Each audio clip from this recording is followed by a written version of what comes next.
For over a century, scientists have tried to describe the invisible machinery behind reality, a world so strange that light can be both a wave and a particle, and an object can exist in two places at once until you look at it. This is the realm of quantum physics, where certainty dissolves into probabilities, and the act of observation itself seems to shape what is real. From Planck's flickering lamps to Einstein's unease, from Schrödinger's cat to the quiet hum of modern quantum computers, this is the story of how humanity uncovered the most mysterious truth of all, that the universe, at its core, behaves like a dream that only becomes clear when we wake it by watching. Join us as we fall into the quantum world. In the beginning, before laboratories and telescopes, before equations and microscopes, there was only the quiet wonder of observation. Humanity looked at the world and saw continuity: stone, air, water, and flame flowing into one another without end or break. The ancient philosophers of Greece and the Mediterranean did not yet speak in the language of chemistry or physics. They spoke in the slow rhythm of poetry and reflection. To them, the universe was a single, breathing thing, endless and complete, with no boundaries small enough to measure or divide. It was a calm ocean of existence, an unbroken current where all things drifted and changed form, yet remained part of the same eternal whole. The idea that the world could be made of countless invisible fragments would have seemed absurd, or perhaps even sacrilegious, two minds that saw perfection in unity. In the 5th century before Christ, there lived a man named Democritus in the city of Abdera. Along the northern shores of the Aegean Sea, he was born into an age when philosophers tried to explain nature without appealing to gods or myths. Democritus imagined a different kind of world beneath the one everyone could see. He spoke of tiny, indivisible particles, each moving through the void like specks in a shaft of sunlight, colliding, joining, and separating to make everything that exists. He called these specks atomosta, uncuttable. It was a word that carried both humility and daring, for in naming the invisible, he had divided the continuous. He said there was no creation and no destruction, only motion and rearrangement, and that the sweetness of honey or the bitterness of wine came not from divine flavor, but from the shape and movement of these hidden atoms. Few listened at first. Most thinkers of his time followed Aristotle, who rejected the notion of the void entirely. To Aristotle, nature abhorred emptiness. Everything was filled with something, even air and spirit, all matter is composed of. For elements earth, air, fire, and water, each blending seamlessly with the others. It was a vision of balance and proportion, elegant and intuitive, yet it left no room for Democritus's restless particles. And so, for centuries, the atomic idea became a kind of ghost in the history of thought, whispered, doubted and forgotten, yet never entirely gone. Centuries later, in the fading light of the Roman world, the poet Lucretius revived Democritus's dream. Around 50 BCE, he wrote De Rerum Natura, on the nature of things, a vast poem that tried to describe the universe as it truly was, not as myths told it to be. He spoke of the eternal dance of atoms, colliding and rebounding in the empty space, forming worlds, stars, and living creatures. His words were calm yet radical, suggesting that even the soul was made of matter, and that the gods, if they existed, were distant and unconcerned with human affairs. He described dust motes swirling in a beam of sunlight, a simple image anyone could see, and said that in their chaotic dance lay the secret of everything. It was perhaps the most beautiful metaphor ever written for what science would one day confirm, that the visible world is only a pattern built from countless unseen motions. But for nearly 2,000 years, this idea remained suspended, like those motes in the still air. Religion, philosophy, and tradition all favored a world of purpose and order, not of randomness and invisible collisions. The medieval mind saw matter as sacred, crafted by divine hands, its structure beyond the reach of human understanding. The thought that everything solid could be reduced to empty space and perpetual motion was too unsettling, too modern for its time. The atom, as a concept, slept through the ages' quiet presence, buried beneath theology and the authority of Aristotle. And yet, even in those dark centuries, there were moments when the silence stirred. Alchemists, in their smoky workshops, ground minerals, boiled metals, and watched as colors shifted and vapors rose. They sought gold, but found transformation. Without knowing it, they were witnessing hints of atomic behavior, the rearrangement of matter beneath the veil of mystery. They spoke of essences, not electrons. But their curiosity was the same, a belief that within every material thing lay a hidden structure, waiting to be understood. By the time the Renaissance arrived, the old texts of Democritus and Lucretius began to reappear in dusty libraries. Scholars read them with new eyes under the flicker of candles and the early morning light of inquiry. The world was changing. Telescopes were turning toward the heavens, and microscopes, though still crude, were beginning to reveal strange life in droplets of water. The continuity that had once seemed obvious now began to ripple. The calm ocean of existence was not as smooth as it looked. Beneath it, something was moving, something restless, rhythmic. Alive if one stood in a quiet room in that age, where the sunlight slanted through a window and lit the drifting dust, one might feel what Democritus felt. Each speck seemed suspended yet in motion, following invisible currents of air. To most, it was nothing more than dust. To a few, it was a glimpse of the infinite smallness that holds the great together. They did not yet have microscopes powerful enough to see atoms, nor mathematics fine enough to describe them. Stillness, in the space between light and shadow. There was already the first faint hum of the quantum world waiting to be found, the quiet before the storm of discovery. The silence before the atom. At the turn of the 19th century, long before computers and particle accelerators, light was already one of nature's most familiar mysteries. It streamed from the sun each morning, bounced from mirrors, shimmered through glass, and seemed as ordinary as breath itself. Yet in the quiet halls of English laboratories, a question had begun to trouble the air. What exactly was light made of? For centuries, scientists and philosophers had tried to answer that question, shifting between the idea that light was a wave like sound rippling through air and the belief that it was a stream of tiny particles, as Isaac Newton had once declared. Newton's authority was immense in his view that light was composed of small, solid corpuscles held sway for over 100 years. But in the early 1800s, a young English physician named Thomas Young decided to challenge that certainty with a simple and almost poetic experiment. In 1801, in a dimly lit lecture hall at the Royal Institution in London, Young set up what would later become one of the most famous experiments in all of science. On a narrow screen, he made two tiny slits side by side, scarcely wider than a hair, and allowed a thin beam of sunlight to pass through them before striking another screen behind. If light were made of particles, as Newton had said, the beam should have produced two clear, bright lines on the wall. But that was not what appeared.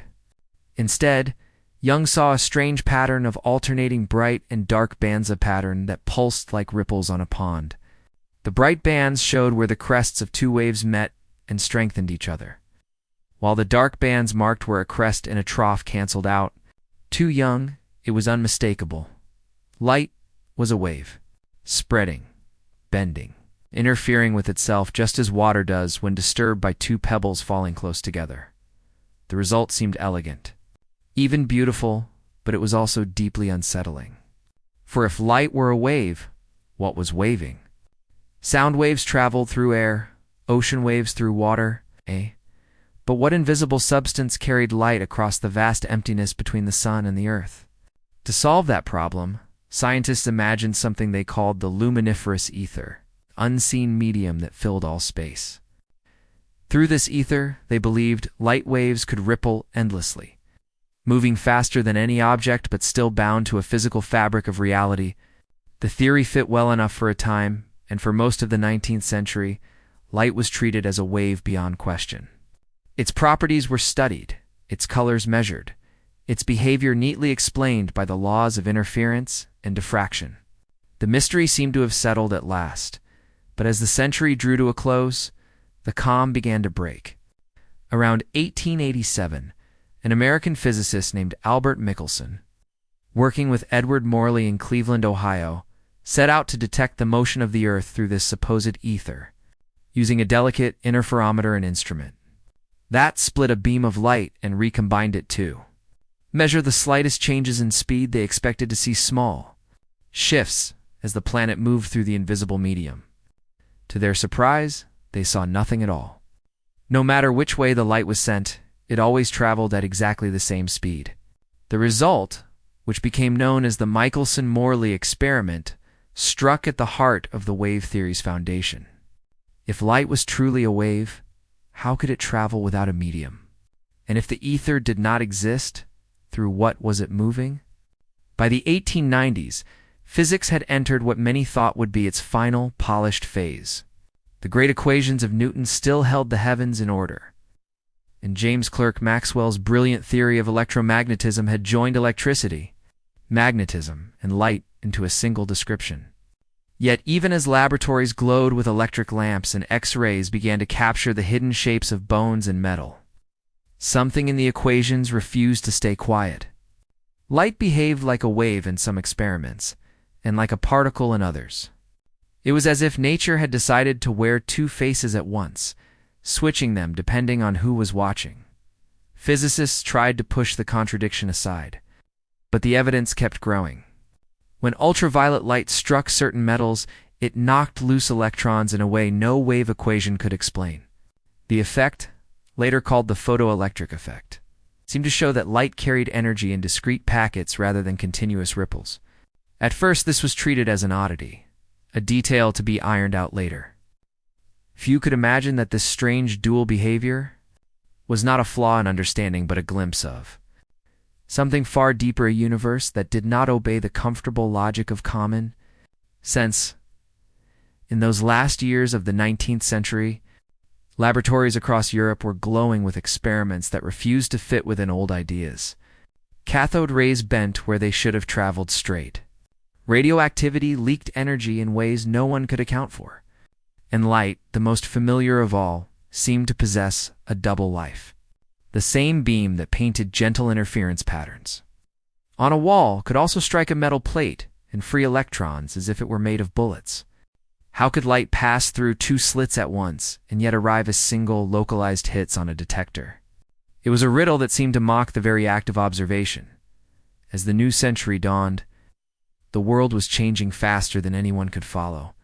Trains crossed continents, telegraphs stitched distant cities together, and the first motion pictures flickered to life in darkened rooms. Yet behind the progress and the noise, a quieter revolution was beginning. One that would challenge not just the machinery of science, but the foundations of reality itself. The question of what light truly was, wave particle, or something beyond both, would open the door to a new kind of physics. One that no longer described the universe as clockwork, but as possibility. It was the beginning of an age when matter would dissolve into probability, when energy would blur into uncertainty, when the smallest things in existence would begin to dream in patterns that no eye could see. The light that had once seemed so simple now flickered with contradiction, and in that flicker, modern physics was born. In the winter of 1900, in a softly lit laboratory in Berlin, a man named Max Planck sat surrounded by instruments that clicked, glowed and hummed in the quiet rhythm of late-night work. Outside, the world was still ruled by the comforting certainty of classical physics, a universe where matter and energy moved according to predictable laws, and every effect had a measurable cause. Inside, Planck was studying something deceptively ordinary: the glow of heated metal, the warm orange of an iron rod, or the white glare of a lamp filament. It was a small problem, almost trivial in the eyes of his peers, yet it was one that refused to behave as it should. When objects were heated, they radiated light, but not in the smooth, continuous way that theory demanded. The brightest physicists of the time had tried to explain this black-body radiation, and each had failed. Their equations predicted that a glowing metal should emit infinite energy at higher frequencies, a result so absurd it became known as the ultraviolet catastrophe. Nature, however, was calmer than the math. She emitted just enough, no more, no less. Planck had never been one for grand revolutions. He was a cautious man, steeped in the orderly traditions of German science, someone who preferred refinement to disruption, and yet faced with the stubborn mismatch between theory and experiment. He did something small that would quietly fracture the foundations of physics. To make the numbers work, he proposed that energy was not released smoothly, like water flowing from a faucet, but in tiny, indivisible, burst discrete packets he called quanta. It was, as he later admitted, a mere mathematical trick, a temporary assumption meant to make the curve of his graph match the data. He did not think the universe itself was built this way. He only wanted the equations to fit, the constant that linked energy to frequency, the number now known as Planck's constant. Written as Ott was incredibly small, about 6.62 6 times 10 joule seconds. A number so minute that no human sense could ever feel it. To most physicists of the day, it seemed irrelevant, an invisible adjustment made to balance a calculation. Yet, in that smallness lay a truth vast enough to rewrite reality. It meant that energy could not be divided endlessly. It came in steps, not streams. The glow of a lamp filament, the heat of a coal fire, the shimmer of the stars, all were built from these tiny, quantized exchanges, like a piano that could play only certain notes, never the spaces in between. In his paper presented to the German Physical Society on December 14, 1900, Planck introduced this constant to the world. Few in the audience that evening realized they were witnessing the birth of a new era. The lecture room smelled faintly of oil lamps and chalk dust, and most of those present probably left thinking of it as a clever refinement of thermodynamics. Even Planck himself had no idea of what he had done. He later said that he had not sought a revolution but had been forced to it by the stubbornness of experimental facts. He thought of his constant as a stopgap, a bridge between the known and the unknown that someone else, someday, might replace with something more elegant. But the universe had other plans. In the years that followed, Planck's quiet adjustment began to stir strange echoes in the minds of other physicists. If energy could come only in specific amounts, then light, electricity, and even matter might not be as continuous as they appeared. The smooth fields and flowing forces of classical physics began to look like shadows cast by something granular, something built from invisible pulses. What had been a small correction became the seed of a new worldview, one in which certainty would dissolve into probability, and the predictable world of Newton would give way to the shimmering predictability of the quantum. Imagine, for a moment, those early laboratories, the benches cluttered with brass instruments and glass bulbs, the faint whine of dynamos, the smell of ozone and hot metal. The scientists working there thought they were measuring the warmth of wires, the color of flames, the brightness of filaments. They did not know that beneath their data, a deeper rhythm was beating, a universe exchanging energy in staccato bursts. The gas lamps that flickered on the streets of Berlin, the incandescent bulbs glowing in homes across Europe, the telegraph wires carrying signals across continents all were quietly pulsing to the tune of Planck's discovery. The world had changed, but it did not yet know it. Over the next few years, Planck's constant began appearing in unexpected places. It shaped equations of heat, color, and sound.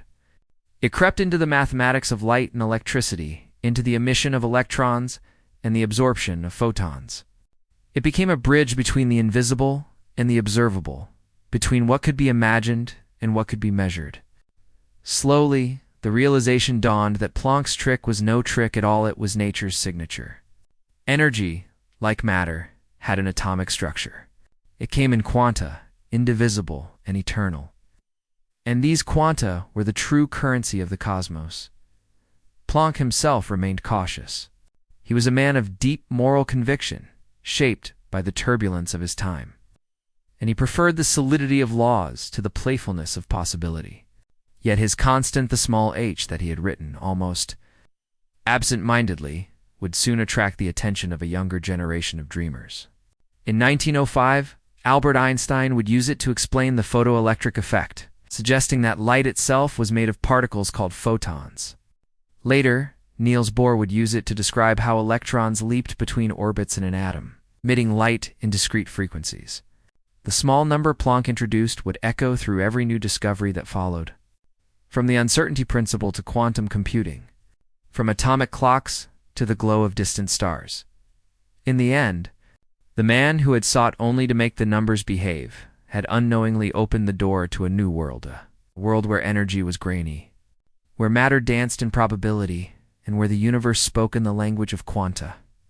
In the faint light of that Berlin laboratory, among the flickering lamps and the quiet hum of instruments, modern physics was born not with thunder or fire, but with the soft scratch of a pen on paper and a number so small it could almost be mistaken for silence. In the spring of 1905, a 26-year-old patent clerk sat at a wooden desk in a small, stuffy office in Bern, Switzerland, surrounded by papers filled with other people's inventions. His name was Albert Einstein, and though the world would one day know him as the symbol of genius itself, at that moment he was simply another man in a gray suit, earning modest pay by reviewing applications for machines that clicked, rotated, and sparked. Yet even as he stamped documents and signed reports, his mind wandered through the invisible workings of the universe, where motion and light followed laws that no patent could contain. It was there, among the piles of ordinary paperwork, that he turned his thoughts to Max Planck's strange idea from 5 years earlier, the notion that energy came in small, indivisible packets. Planck himself had treated the idea as a mathematical necessity, not as a statement about reality, but Einstein, with his quiet stubbornness and his instinct for hidden truth, decided to take it literally. The puzzle that drew him in was the photoelectric effect, an odd phenomenon that scientists had been struggling to explain. When ultraviolet light was shown on a metal surface, it caused tiny sparks electrons to leap free from the metal as though the light had knocked them loose. According to the established wave theory, stronger light should have produced more energetic electrons, but the experiments told another story. The intensity of the light didn't matter, only its color did. A faint beam of blue light could eject electrons instantly, while even the brightest red light did nothing at all. It was as if the light carried energy in color-coded bullets, not continuous waves. For years, this contradiction had been an irritant in physics, a small mystery that refused to fade. Einstein approached it not with frustration, but with curiosity, and in doing so, he changed the meaning of light forever. In March 1905, he published his paper on a heuristic viewpoint concerning the production and transformation of light, in which he proposed something that seemed almost reckless. That light was not merely a wave, but was composed of discrete particles, quanta of energies, carrying a small, specific packet determined by Planck's constant multiplied by its frequency. These packets, he said, could strike electrons on a metal surface like tiny hammers, transferring energy in all-or-nothing blows. It was a bold act of intellectual rebellion, and it went against the very grain of physics as it was then known. For centuries, scientists had fought to prove that light was a wave. And now, this quiet patent clerk was suggesting that it could also behave like a stream of particles. The reaction was mixed, even hostile. Many of the leading physicists of the day, including Planck himself, found the idea too radical. To them, it felt like a regression, a return to Newton's old corpuscular theory of light that had long been dismissed. But Einstein's reasoning was clear and his mathematics precise. In his view, the contradictions between wave and particle behavior were not a failure of observation, but a clue to something deeper, that nature itself might not follow human categories. The light that poured from a bulb or from the sun was not continuous, but granular, pulsing in silent rhythms too fine to see. In laboratories across Europe, experiments soon began to confirm his theory. The energies of the ejected electrons matched perfectly with his calculations. The faintest blue ray, carrying high-frequency photons, could indeed free an electron where the richest red light could not. The effect could be measured, recorded, and repeated, and slowly the community of physics began to shift.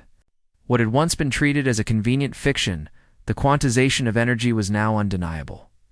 The world's most constant presence, light itself, was not a wave sliding endlessly through space, but a shower of indivisible particles, each one a messenger of the universe's smallest truth. For Einstein, this triumph was bittersweet. He had not set out to become a revolutionary. He preferred the slow certainty of logic to the thrill of upheaval. And yet, his discovery had opened a door he could not close. The concept of photons, the term that would later be given to these quanta of light, would lead science into realms that defied his deepest intuitions. Over the next decades, young physicists such as Niels Bohr, Werner Heisenberg, and Erwin Schrödinger would build upon Einstein's insight, weaving it into what became quantum mechanics, a theory that described the world not in definite lines, but in probabilities and paradoxes. To them, uncertainty was not an obstacle, but a truth. To Einstein, it was a betrayal of the universe's order, even as he accepted the Nobel Prize in 1922, not for relativity, but for his explanation of the photoelectric effect. He stood as a reluctant rebel in a movement he had helped ignite. The medal recognized his genius, yet it also marked the beginning of his distance from the younger physicists, who now spoke of wave-particle duality and quantum jumps. He had given them the key, and they had used it to open a house he no longer felt at home in. When Bohr claimed that the act of observation itself could determine the outcome of an experiment, Einstein famously objected, insisting that reality must exist independent of the observer. God does not play dice with the universe, he would later say, unable to accept that chance lay at the foundation of everything. But even in his resistance, he knew he had touched something real, something beyond comfort or convention. There is a quiet irony in Einstein's story. The man who gave us the most precise description of light's particle nature is also the man who never fully embraced the indeterminacy it revealed. He sought clarity and found ambiguity. He sought unity and found duality. Yet his discomfort is part of what makes his legacy so human. He did not merely uncover the universe's secrets, he wrestled with them, doubted them, and in doing so, gave them life beyond the equations. The photoelectric effect did more than explain a quirk of metal and light. It showed that energy itself is alive, flickering in pulses, as if the cosmos breathes through every photon that strikes the Earth. And so, from the dim office of a young patent clerk, a new understanding of reality emerged. Each ray of light became a messenger of quantized truth. Each flicker a reminder that the world was not smooth and continuous, but made of steps, pulses, and leaps. Einstein's small act of belief in Planck's constant had set physics on a course toward wonder and contradiction. And even as he grew older, watching the strange new theories unfold, he could never quite stop trying to reconcile them. Perhaps that was his greatest gift, the refusal to be satisfied with mystery. Even when the mystery bore his own name, in the years after the Great War, when Europe was trying to rebuild itself from ruins and memory, a quiet revolution was taking place in a house on the outskirts of Copenhagen. It was not a palace or a grand observatory, but a modest building filled with long corridors, small laboratories, and rooms where chalkboards stood like altars. This was the Institute for Theoretical Physics, founded in 1921 under the direction of Niels Bohr, a man whose calm manner concealed an intensity of thought that few could match. To those who visited, it felt less like a university and more like a monastery of ideas. The world outside was loud with recovery machines, politics, and reconstruction, but inside the institute, young minds whispered and argued about something far stranger. The unseen architecture of reality itself. Bohr had become one of the central figures in the growing web of discoveries that had followed Einstein and Planck. He had shown, through his model of the atom in 1913, that electrons did not orbit their nuclei in smooth, continuous paths as planets circled the sun, but jumped from one energy level to another in discrete steps. The idea seemed absurd at first nature, leaping rather than flowing, but the results matched experiment. From this single insight, a new generation of physicists emerged, determined to understand the strange new world that was unfolding beneath the surface of matter. They came from all corners of Europe, Germany, Austria, France, Britain, and many found their way to Bohr's Institute, drawn by the promise that something vast and unfinished was waiting there. The atmosphere inside those rooms was unlike anything seen before in science. There were no strict hierarchies, no polished speeches or formal lectures. Bohr encouraged discussion, argument, even friendly chaos. Students and visiting scientists gathered around blackboards covered in dense symbols and half-erased diagrams, chalk dust clinging to their sleeves and faces. They debated late into the night, their voices rising and falling like music. Sometimes they laughed, sometimes they shouted, and sometimes they simply fell into long silences, staring at the equations that refused to behave. Bohr himself would listen quietly, pacing with his hands clasped behind his back. Then pause to deliver a sentence so slow and deliberate, it seemed to weigh the air. "It is not the task of science," he would say, "to find out what reality is. But what we can say about reality." Among the young thinkers who passed through those doors, two names stood out: Werner Heisenberg and Erwin Schrödinger. Heisenberg was German, small in stature and restless in thought, with an energy that seemed to match the turbulence of the atoms he studied. Schrödinger was Austrian, quiet and poetic, more comfortable with mathematics than with crowds. Each sought to describe the strange behavior of electrons and light, yet their visions could not have been more different. Heisenberg's approach was abstract, relying on arrays of numbers matrices that described not where a particle was, but the probabilities of its being in one place or another. Schrödinger, on the other hand, believed that matter was better understood as a wave, smooth and continuous, governed by a new kind of equation that could be written, solved, and visualized. Both methods worked, both produced results that matched experiment, and yet they contradicted one another completely. Was the electron a particle, a wave, or both at once? The discussions that followed became legendary. In the winter of 1926, when Schrödinger visited Copenhagen, the arguments stretched long into the night. The institute's windows glowed faintly in the darkness, candlelight and lamplight blurring against the frosted glass. Inside, the air was thick with pipe smoke, the sound of footsteps, and the quiet rasp of chalk. Bohr, ever the mediator, pressed both men to look beyond the contradiction and toward the possibility that it was not nature that was uncertain, but human understanding itself. Heisenberg, exhausted and inspired, would soon put that idea into words, forming what became known as the uncertainty principle, that one could never know both the position and the momentum of a particle at the same time. The more precisely one was known, the more uncertain the other became. It was not a failure of measurement, but a fundamental property of existence. The realization shook even the most confident physicists. For centuries, science had moved toward precision, toward knowing more, measuring more, and reducing uncertainty.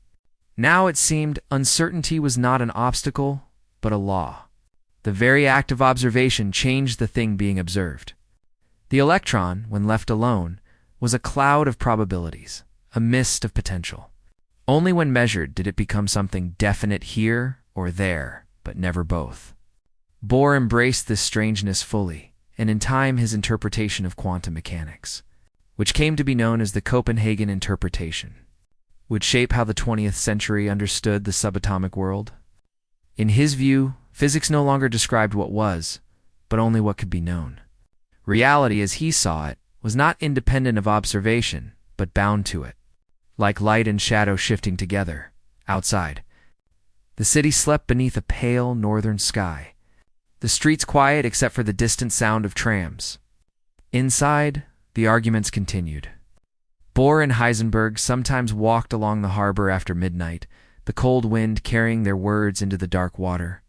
They spoke of waves and particles, of cause and chance, of whether the universe itself might be built from questions rather than answers. There was laughter in their voices and also weariness. They did not yet know that they were building the foundation for everything that would follow nuclear energy.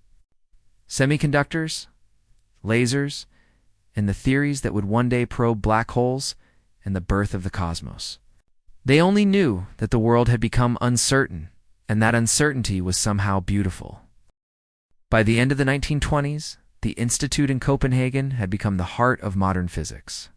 Visitors called it the Temple of the New Science. It was a place where logic and imagination met, where the boundary between fact and philosophy grew thin. When the lamps were finally extinguished and the rooms fell silent, faint traces of chalk still lingered on the board's equations, half-erased, symbols glowing pale in the moonlight that slipped through the frosted windows. Outside, the world remained unchanged, unaware that in those quiet rooms, the very meaning of reality had begun to shift. And though none of them could yet see how far their discoveries would reach, each of those young scientists felt it faintly, like the pulse of something enormous moving in the dark, waiting to be understood. In the autumn of 1935, as Europe once again drifted toward the edge of uncertainty, the Austrian physicist Erwin Schrödinger sat at his desk and tried to make sense of a theory that had begun to disturb him. For years he had been one of its architects, helping to construct the strange mathematics that describe the invisible movements of atoms and electrons. Yet now, looking at what his colleagues were saying about the nature of reality, he felt a quiet unease. Quantum mechanics, as it was now called, had grown from the fertile soil of Bohr's Copenhagen Institute into something vast and unsettling. A framework that could predict the behavior of subatomic particles with astonishing accuracy. But that, at the same time, seemed to defy reason. The equations worked flawlessly, yet what they implied that a particle could exist in many states at once until observed was almost impossible to accept. Schrödinger, both fascinated and disturbed, decided to express his discomfort not with another formula, but with a story. One that would echo through science for generations. A cat. Sealed in a box, he imagined it simply, almost playfully at first. Inside a closed box sits a cat, a Geiger counter, a small vial of poison, and a tiny amount of radioactive material. If one atom of the radioactive substance decays within a given hour, the counter triggers a hammer that shatters the vial, releasing the poison and killing the cat. If the atom does not decay, the cat lives. From a classical point of view, there is no ambiguity. The atom either decays or it doesn't. The mechanism either triggers or it doesn't, and the cat is either alive or dead. But in the quantum world, things are not so simple. The atom's state, until measured, is a superposition of both possibilities, decayed and not decayed at the same time. According to the logic of quantum mechanics, that superposition extends to everything entangled with it, including the cat.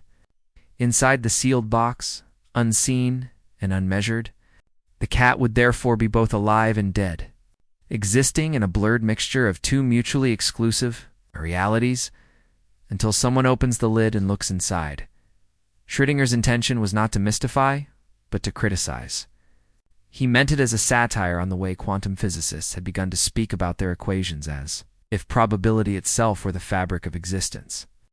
He wanted to show how absurd that notion would sound when applied to the tangible, everyday world. Yet in the years that followed, its imaginary cat escaped the confines of its creator's intent and became one of the most haunting symbols in the history of science. What had begun as an attempt to expose the limits of the theory became a doorway into its deepest mysteries. If the cat could indeed be both alive and dead until observed, what did that say about reality itself? Was existence dependent on awareness? Did the universe only crystallize into certainty when someone, somewhere, paid attention? The thought was both eerie and exhilarating. Physicists like Bohr and Heisenberg had long argued that the act of measurement was fundamental, that a quantum system did not possess definite properties until it interacted with an observer. To them, Schrödinger's cat was not absurd. It was simply the logical extension of the mathematics. The wave function, which described all the possible states of a system, did not collapse into one outcome until observation forced it to. The observer was not a passive bystander, but an active participant in the unfolding of reality. Schrödinger found this view deeply unsettling, for it seemed to place consciousness at the center of physics, turning objective science into a kind of philosophical mirror. Still, the equations worked, the experiments agreed, and the mystery remained unsolved. In the quiet hours of night, when the world outside his window was still, one can imagine Schrödinger hearing the faint ticking of a clock, marking the passing seconds inside that hypothetical box. The cat imaginary yet somehow real in the minds of every physicist who pondered it waited in its suspended state, its fate tied not to mechanics but to knowledge itself. It was an image so simple that anyone could picture it, a closed box, a creature unseen and the unbearable curiosity of not knowing. In that not knowing lay the essence of the quantum world. It was not that the cat's fate was hidden from us. It was that the fate did not yet exist. The boundary between existence and non-existence was no longer fixed, but fluid, determined only when the veil was lifted by observation. Outside the realm of thought experiments, quantum superposition found echoes in the behavior of real particles. In laboratories cooled to near absolute zero electrons, photons, and atoms behaved exactly as Schrödinger's equations predicted, existing in multiple states simultaneously until measured. The mathematics of uncertainty had become more than theory. It was an observable fact of nature. Yet the philosophical question lingered like a faint echo. If awareness determines outcome, what then of the universe before life existed? Did it wait, unformed, for eyes to see it? Or was every act of observation, whether human or cosmic, merely another fold in a tapestry already woven from probabilities? Schrödinger's cat, though it lived only in imagination, refused to die. Decades later, scientists would build machines that tested the boundaries of superposition, placing microscopic objects into quantum limbo, suspended between states in ways both marvelous and incomprehensible. Still, no experiment has ever silenced the question that the cat first asked. Where, exactly, does the possible become the real? For some, the answer lies in mathematics alone. For others, it lies in the human mind, the one thing in the universe capable of collapsing uncertainty into truth. It is perhaps fitting that the story of the cat began as an attempt to mock the excesses of quantum thought, for the theory itself has always danced between mockery and revelation, between absurdity and awe. Schrödinger never intended his cat to be a symbol of mystery, but rather a mirror held up to remind physicists of how strange their new world had become. Yet in time, it became more than that, a kind of riddle whispered through generations of scientists. Philosophers and dreamers alike, even now, the image remains. A sealed box in a quiet room. The air inside perfectly still, the clock ticking softly somewhere nearby. No one knows what waits within, for the act of looking will change what is there. In that waiting silence, the cat exists in two worlds at once when breathing.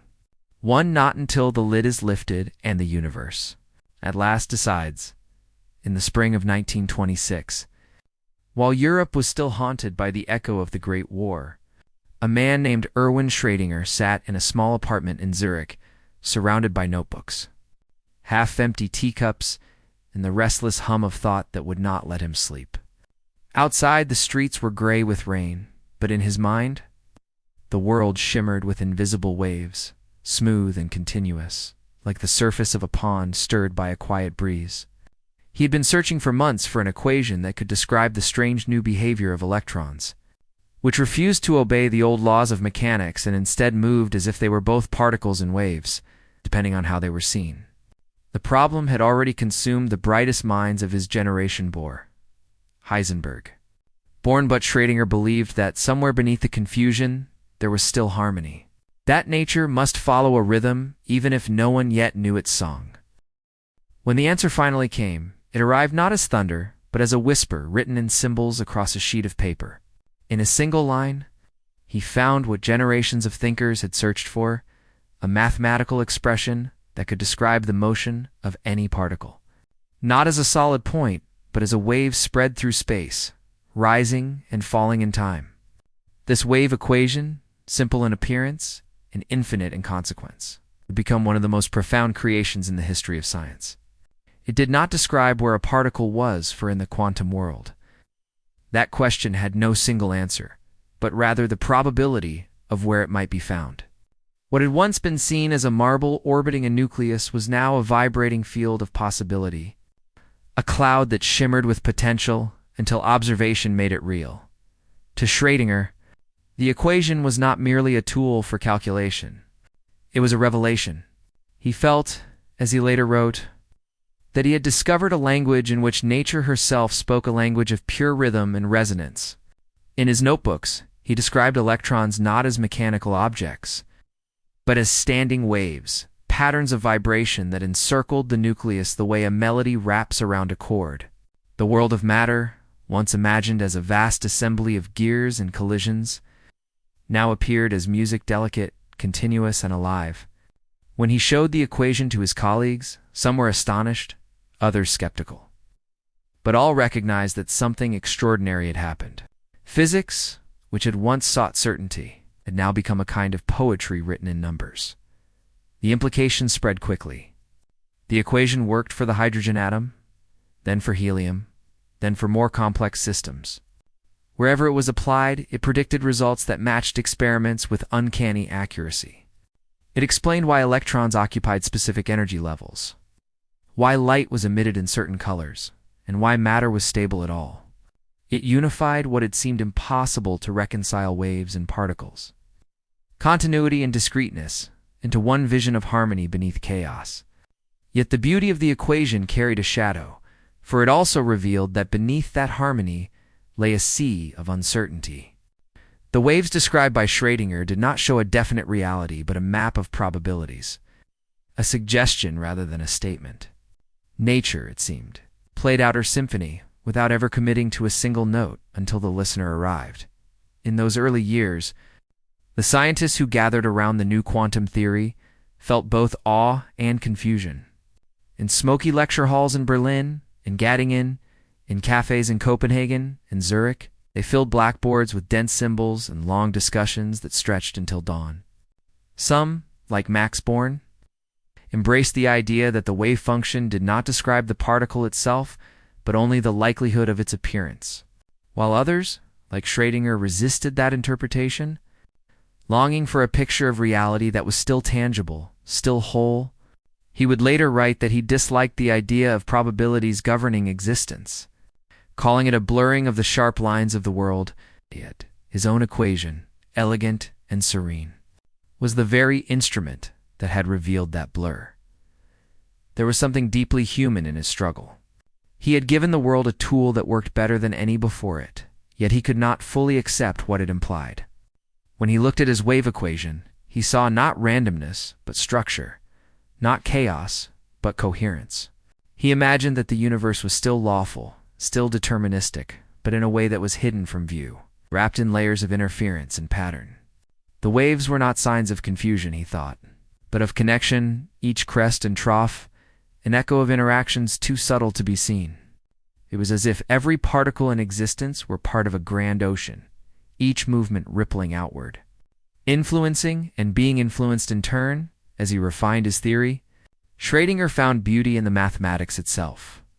The equations behaved like a living thing, bending and evolving with elegant simplicity, revealing symmetries that felt almost divine. When he solved them, the solutions formed graceful, shape-spherical clouds, twisted loops, and delicate shells that described the regions where electrons might dwell around a nucleus.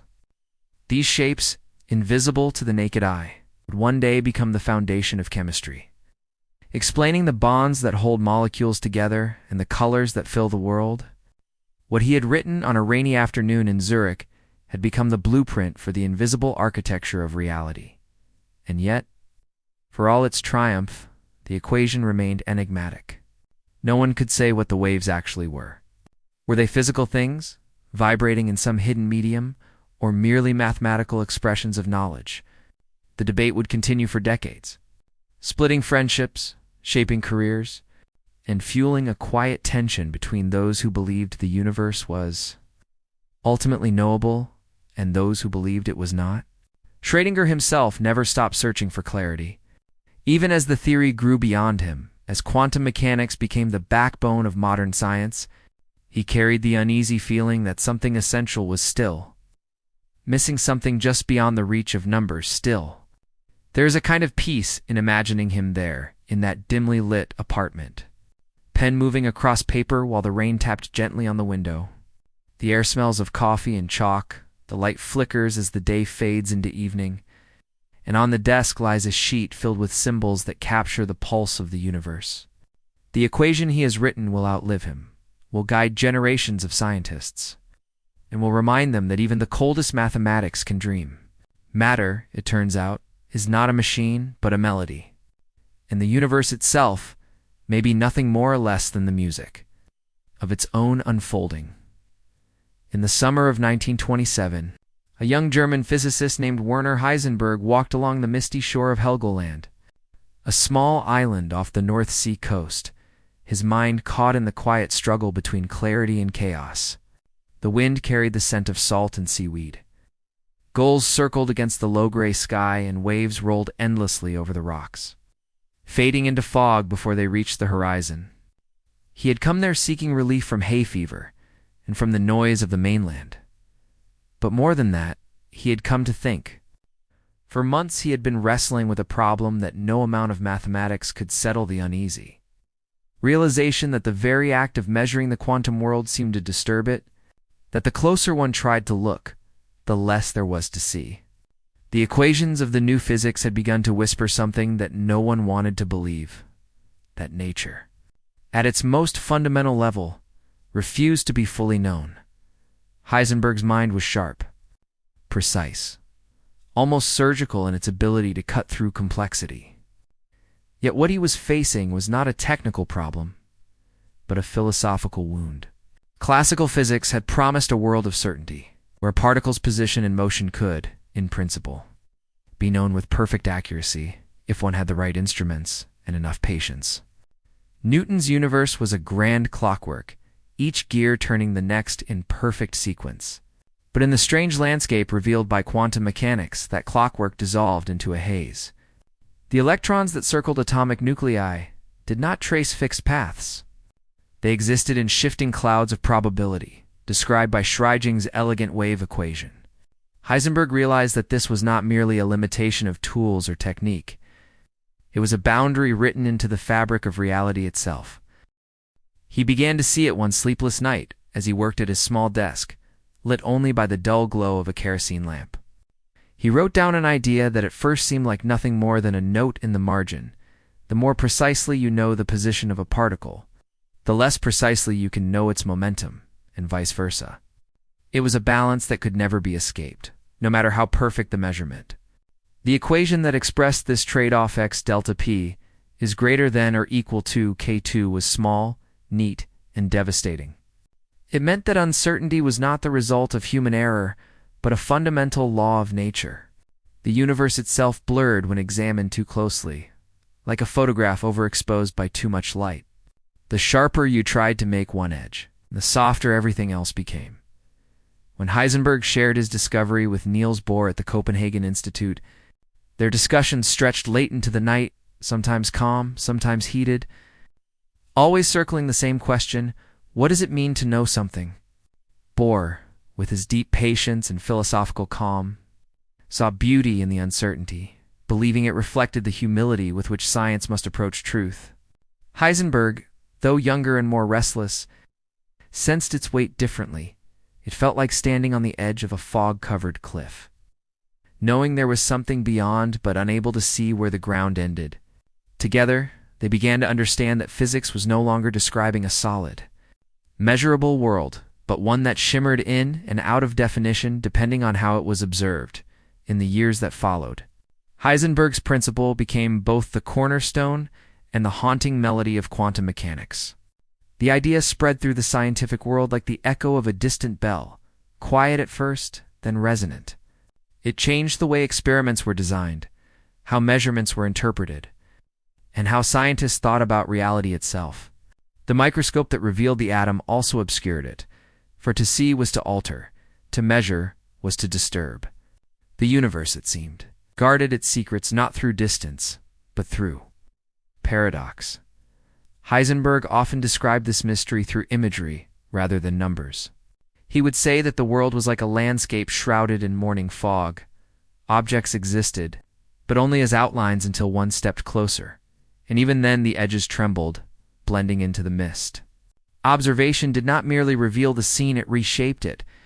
It was as though nature itself possessed a kind of privacy, an unwillingness to be fully exposed. The sharpness of reality was not absolute, but conditional, dependent on how one chose to look. It was a revelation that transformed not only physics, but the philosophy of knowledge. In lecture halls across Europe, Heisenberg's words carried both fascination and unease. Some saw in them the collapse of objectivity, the idea that science could no longer claim to describe an independent reality. Others, like Einstein, refused to accept such a world. To him, the uncertainty principle was a temporary misunderstanding, a sign that something deeper, some hidden order, was still waiting to be found. God does not play dice, he famously declared, unwilling to believe that chance ruled the universe. But the evidence grew, and with it, the quiet acceptance that randomness might not be chaos at all, but a form of order too subtle for human eyes. When Heisenberg reflected on his discovery years later, he often returned to the image of the sea.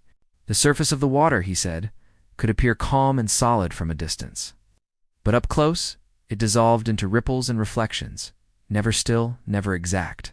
The quantum world was much the same, a world of motion and probability, of shapes that shifted as soon as they were sought.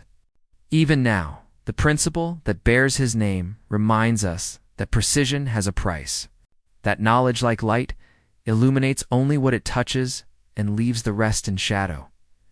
And so, the uncertainty principle endures as both a scientific law and a quiet metaphor for existence itself. Reality, as Heisenberg saw it, is a living fog, a blur that sharpens only when we look, and even then, never fully. Beneath every measurement lies the soft hum of the unknown, a reminder that the universe keeps part of itself hidden, not out of cruelty, but perhaps out of balance, as though the very act of being requires mystery to survive. In that sense, Heisenberg's equation was more than physics. It was a reflection of the human condition, a recognition that to see is to disturb, to know is to change, and that behind every clear image lies an ocean of unspoken uncertainty in the years after. Heisenberg and Schrödinger had drawn back the curtain on the invisible. The atom began to reveal itself not as a rigid structure of tiny spheres orbiting a nucleus, but as a living theater of motion, vibration, and light.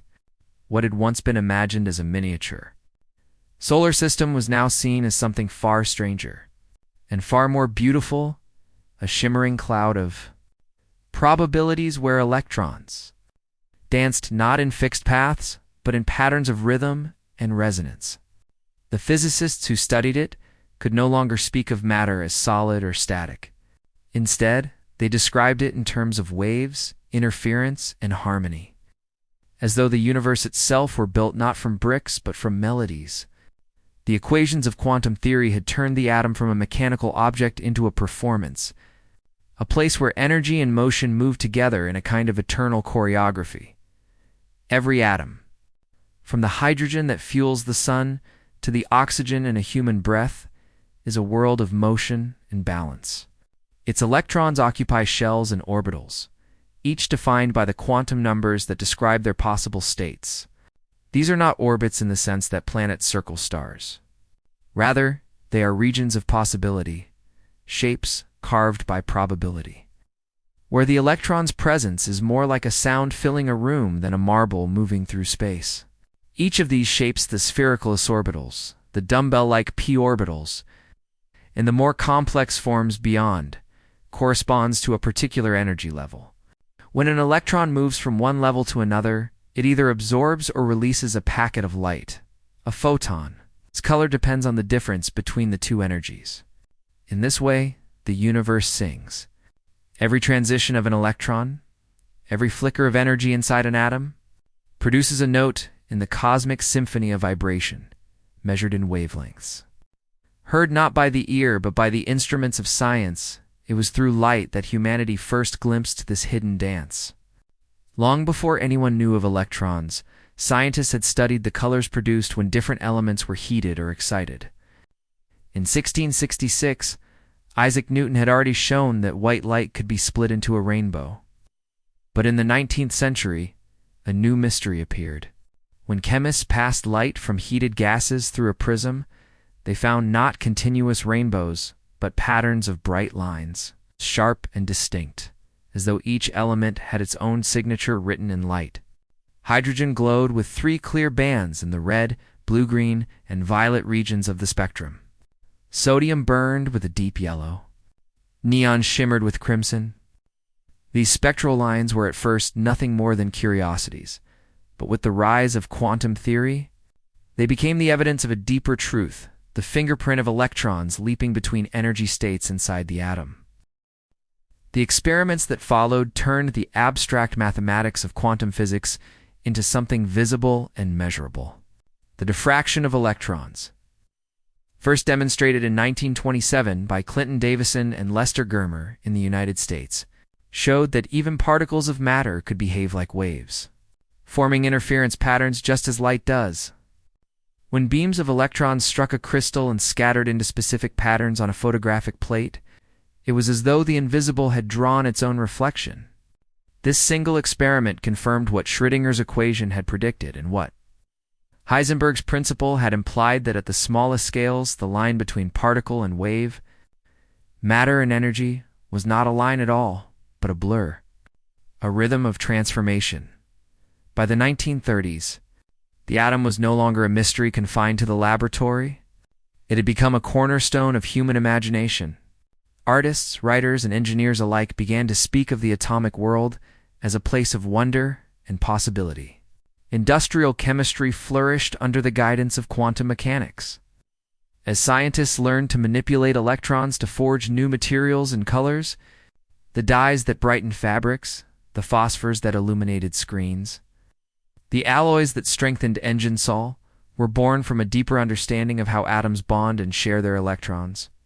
These bonds, invisible to the eye, are the result of quantum exchange, where electrons move between atoms, not as gifts or thefts, but as shared dances, forming the structures of molecules, the lattice of crystals, and the endless diversity of matter, even color itself. Something once thought purely aesthetic became a scientific window into the quantum world.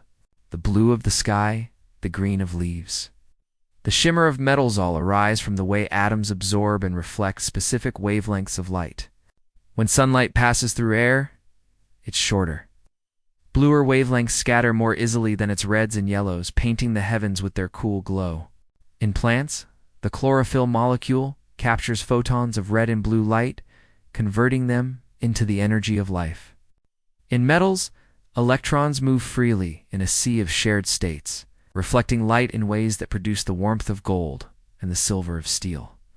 The world's colors are not accidents of surface or pigment, but expressions of quantum mechanics, the visual poetry of electron behavior.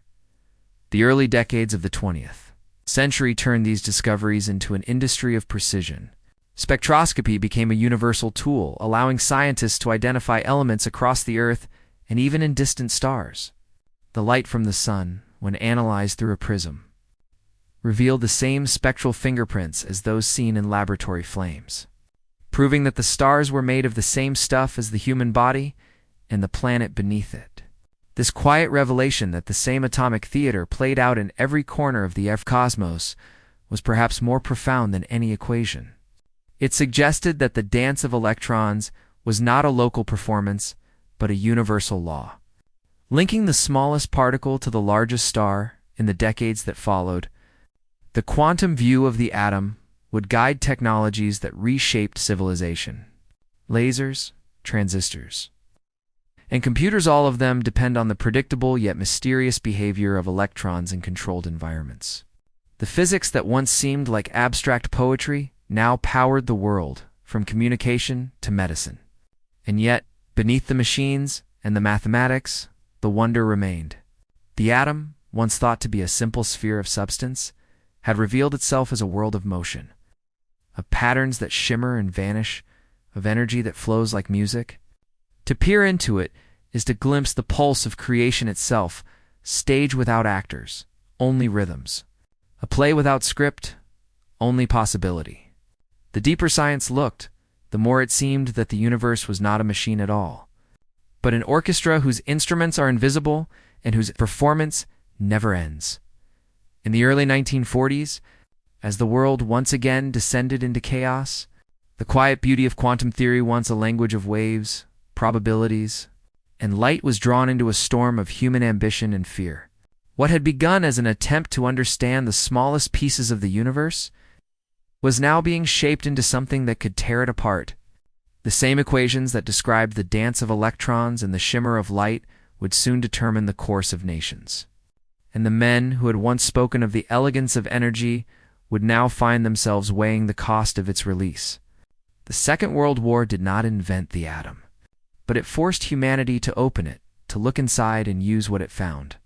No matter what waited within, among the many who carried the burden of this discovery was Niels Bohr, the quiet philosopher of Copenhagen, whose institute had once been a refuge for thought, a sanctuary where young scientists came to dream about the unseen order of things.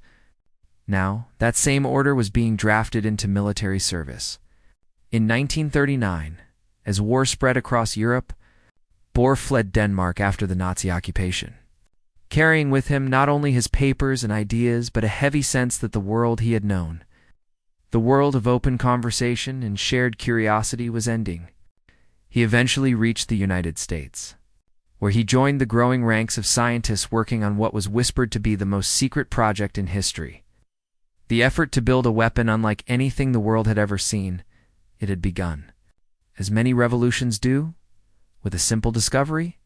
In December 1938, two German chemists, Otto Hahn and Fritz Strassmann, found that when uranium was bombarded with neutrons, it split into lighter elements, releasing a burst of energy and additional neutrons in the process.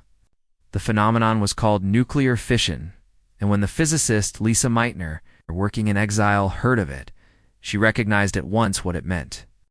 Each split atom could trigger more splits, creating a chain reaction that, if controlled, could produce immense power, and if uncontrolled, could unleash devastation. The news spread quickly through the scientific world. From Berlin to Rome, from Paris to New York, and everywhere it went, the same thought followed close behind. If such a reaction could be harnessed, whoever achieved it first would hold the future in their hands. In the United States, a young Italian-born physicist named Enrico Fermi, who had already won the Nobel Prize for his work on neutrons, began to build the first experimental reactor beneath the stands of a football stadium at the University of Chicago. On December 2, 1942, the Chicago Pile 1 reached criticality, sustaining a nuclear chain reaction for the first time in history. Fermi's colleagues cheered, but the applause quickly faded into silence as the weight of the moment settled on them. They had just proven that humanity could ignite a process once confined to the stars. What they did next would determine whether that light would illuminate or consume. Meanwhile, in the deserts of New Mexico, another mind wrestled with that same duality.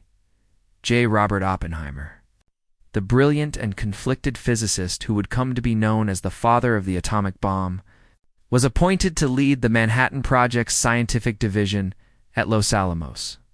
There, beneath the endless sky, he gathered many of the greatest physicists of their generation, men who had once shared equations in the peaceful rooms of universities. Now working behind barbed wire and armed guards, they built with urgency, knowing that Germany, too, had scientists who understood the same physics. Every calculation, every test, every sleepless night was driven by a terrible logic. If they did not build the bomb first, someone else would.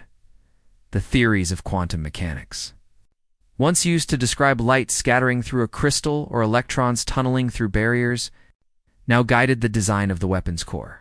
The uncertainty principle that had once fascinated Heisenberg became a practical problem to solve: how to ensure that enough fissile material came together at just the right moment to produce detonation, and not before.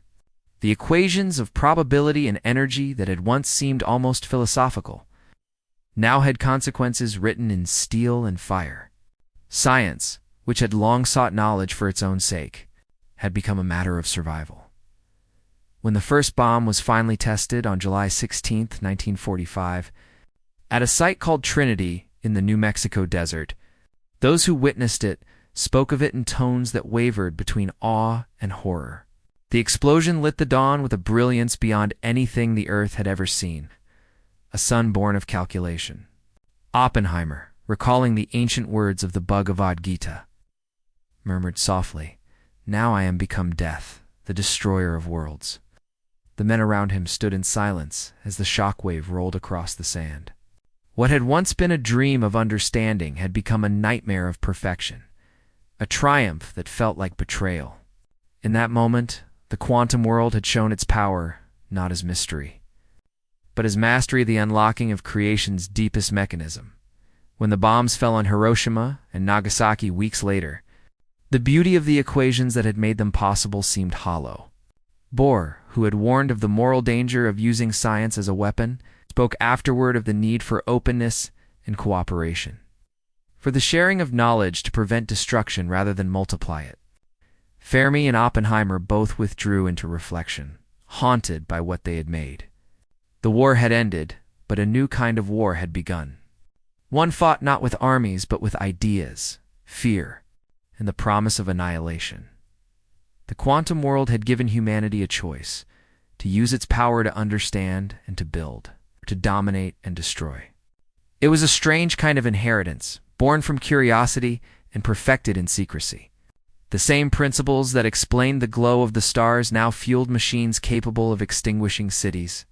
From that paradox emerged the uneasy truth that knowledge once released cannot be contained, and that the same mind capable of imagining harmony in the atom could also summon devastation from its heart. The physicists who had once sought beauty in the language of nature now carried a different kind of wisdom. Realization that in uncovering the structure of reality, they had also exposed the fragility of their own. The atom had been split, but so too had the soul of science, forever divided between wonder and warning. In the quiet years that followed the Second World War, when the world had seen what heat and fury could do, the attention of science began to turn toward the opposite extreme. Physicists who had once calculated how atoms could be split now sought to understand how matter behaved when it was cooled to the edge of stillness. Near the unreachable point called absolute zero, in these frozen laboratories where every breath crystallized in the air and every surface gleamed with frost, a new kind of discovery began to unfold, not one of destruction, but of calm, precision, and strange beauty. Here in the silence of near-perfect cold, the quantum world once again revealed itself. But this time, not in explosions or equations of power, but in the soft hum of wires, the shimmer of liquid helium, and the slow, dreamlike movements of matter that refused to behave as anything solid ever should. Superconductivity had been discovered decades earlier, almost by accident. In 1911, a Dutch physicist named Heike Kamerlingh-Onnes had succeeded in liquefying helium, creating temperatures lower than any achieved before, barely 4 degrees above absolute zero. Colder than the depths of interstellar space, he had been measuring how electrical resistance changed in metals as they cooled, expecting that the resistance would either level off or continue decreasing slowly. But what he found instead was astonishing. In a sample of mercury, the resistance suddenly vanished altogether. The current flowed endlessly, without loss, without heat, as if the metal itself had forgotten how to oppose motion. It was as though a switch had been thrown inside nature, and everything that resisted had gone silent. Onnes called it superconductivity, and he would later say that it felt like hearing a piece of music that no one else had yet played, for many years. His discovery remained a curiosity, a phenomenon admired but not understood. Scientists had no clear theory to explain why the electrons in certain materials behaved so differently in the deep cold. But after the war, as new instruments and materials became available, research returned to the problem with fresh purpose. In the dim light of post-war laboratories rooms filled with coils of copper wire, glass dewars of liquid helium steaming gently, and delicate instruments measuring currents smaller than a whisper, physicists began to glimpse the outlines of a deeper truth. They found that at these near-absolute zero temperatures, the ordinary boundaries between particles seemed to dissolve. Electrons stopped acting like individual entities and began to move in unison, forming pairs that glided through the metal lattice as if they were a single coherent wave. It was cooperation on an atomic scale, a kind of synchronized dance that no amount of ordinary energy could disrupt. In 1957, American physicists John Bardeen, Leon Cooper, and Robert Schrieffer finally captured this behavior in a theory that would bear their initials, the BCS theory. They showed that when electrons pair up at low temperatures, they create a collective state in which scattering, the usual cause of resistance, is suppressed. The electrons flow without friction, without losing energy as heat, like a perfect river that never meets a stone. It was quantum mechanics made visible, a demonstration that the strange laws of the microscopic world could govern something as tangible as an electric wire. What had once been abstract mathematics was now something you could hold in your hand, watch, and measure. Even more mysterious was the phenomenon of superfluidity. First observed in liquid helium by Piotr Kapitsa in Moscow, and independently by John F. Allen and Don Misner in Cambridge in 1937. When helium was cooled, low 2.17 Kelvin, it changed character entirely. It began to flow without viscosity, creeping up and over the sides of its container, climbing walls and spilling down again in a thin film. It could pass through the tiniest pores in glass or metal as though they were open doors. In a sense, it was the liquid form of superconductivity, a fluid that moved as one continuous quantum state, unbroken and eternal. Watching it was like watching a dream come alive in glass, the laws of motion rewritten before the observer's eyes. By the 1960s and 70s, superconductivity and superfluidity had become symbols of what science could achieve in peace. The same minds that had once built weapons now turned to the task of understanding purity motion without waste, energy without loss. In frozen rooms, magnet coils levitated weightless disks of metal above them, suspended by invisible fields. Thin wires cooled by liquid helium carried currents that circled endlessly, humming softly in the still air. Scientists stood before these experiments in silence, their breath-forming clouds, their hands gloved and trembling from the cold, yet their minds alive with wonder. What they were seeing was not destruction or division, but unity, the atoms and electrons no longer competing, no longer colliding, but cooperating in perfect harmony. The visual poetry of these laboratories was unlike anything else in science. There was the silver sheen of frost gathering on the flasks, the slow drips of helium vapor flowing like ghosts through pipes, the faint glimmer of blue light reflecting off steel instruments, and the ever-present hush, the kind of silence that makes one feel the vastness of the unknown. At such temperatures, motion itself seemed to hesitate, and time appeared to stretch thin. And yet within that stillness, everything was moving in perfect coordination, like a hidden orchestra. Playing in a key that only the instruments of physics could hear, these discoveries did not remain confined to the laboratory. Superconducting magnets became essential tools for medicine, leading to the development of MRI machines that could see inside the living human body with unmatched precision. Superconducting cables and sensors found their way into particle accelerators, satellites, and even the detectors that measured faint ripples in spacetime. The same principles that made electrons flow effortlessly at low temperatures also inspired dreams of lossless power grids, of magnetic levitation trains gliding across rails without friction, and of technologies that could one day unite elegance with efficiency. Though many of those dreams still rest in the realm of research, the vision they carry, the idea that order and beauty can emerge from stillness, remains one of the quiet triumphs of modern science. In the decades after the war, when so much of humanity's faith and progress had been shaken, the study of the cold became a kind of redemption. It was proof that the same intellect that had unleashed the atom's fire could also listen for its whispers. The deeper scientists went into the realm of low temperatures. The more they found that nature was not chaotic, but deeply cooperative. As if beneath the noise of heat and conflict, there existed a language of balance and peace. The laboratories of superconductivity stood as monuments to that possibility, rooms of frost and silence where wires hummed without resistance. Magnets floated like thoughts freed from gravity, and the cold, instead of destroying, revealed how alive the universe could truly be. In the years after the discovery of nuclear energy and the quiet triumphs of low-temperature physics, a new curiosity began to stir among scientists. A feeling that even the atom once thought indivisible was hiding deeper layers of structure. The nucleus itself, so dense and mysterious, began to look less like an ultimate foundation and more like a doorway. Inside it, researchers suspected, lay still smaller fragments, hidden realms of motion and charge that shaped all matter in the universe.